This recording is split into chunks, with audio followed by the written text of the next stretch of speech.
talking about beauty is something I really enjoy. Because I really don't understand this race that you do every day to stay fresh and for nothing to change. Everything in nature has a cycle. Almost everything in nature is born, grows and dies. Some things may take longer, like some trees that are centuries old, but the day will come when they too will have completed the necessary cycle on the planet. But let's talk about beauty again. I am really impressed with what you are capable of doing. You subject yourself to extraordinary things, to absurd treatments, which often cause the loss of your life. And for what? To be beautiful. But who said what beauty is? What is the prototype of beauty? There is no such prototype. For God the Father or Mother, there are only souls. And as souls are all the same. The clothes that each person chooses to wear are the result of their soul's journey. The soul chooses to come as a man or as a woman, and chooses what appearance it will have. I'm already seeing a lot of people now saying, "Shameless soul, this one of mine. You chose the worst thing for me." So I will tell you the following: the soul was not incapable of choosing something that did not please its eyes. Everything has a purpose, as I always say. I do nothing without purpose. Everything has a purpose. So, the soul often chooses to come with an extremely beautiful body, so that it learns not to look at this body with greed in order to have more and more beauty. In the same way, within your concepts, let it be very clear, the soul that chooses not to be so beautiful is the opposite. It's so that you love and respect yourself the way you are. What makes a person's character? Is it the body? Is it a pretty face, or because you are ugly, are you a bad character? Realize that there is no reason for this unbridled race, of so many things that you do and use, to make you think you are beautiful. So I'm going to give each of you an exercise.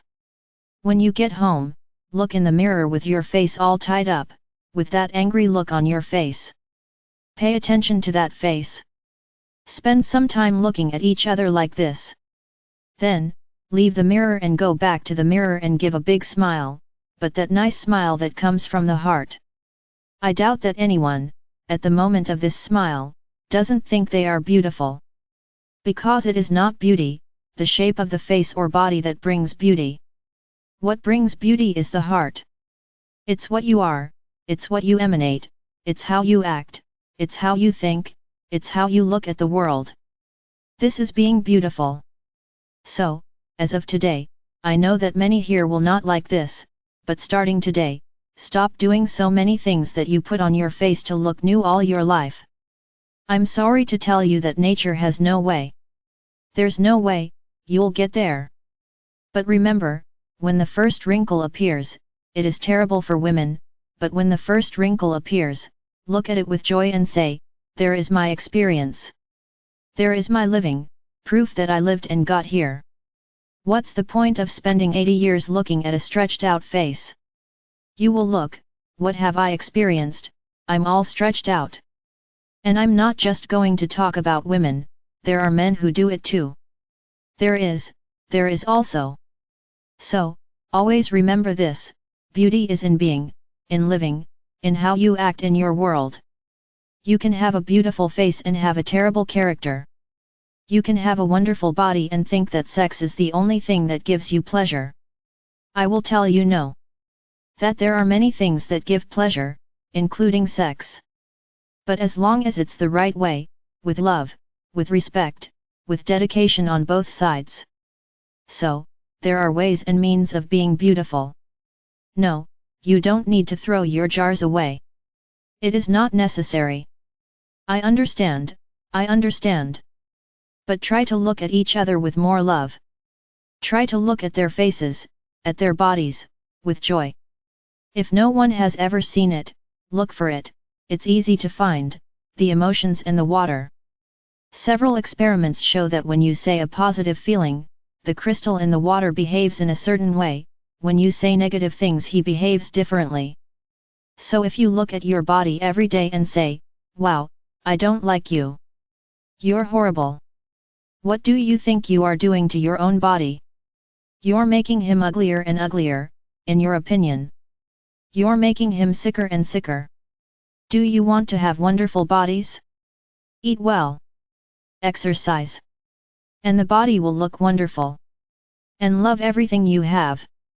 Don't let the beauty industry keep you from loving your own body, from loving what you have, from loving who you are.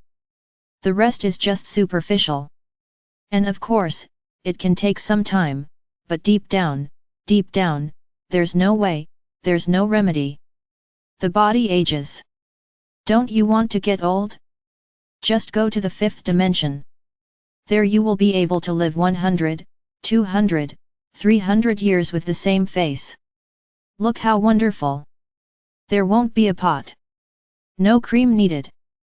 Because you will be free from everything that ages your body, which is all there is in your world, unfortunately.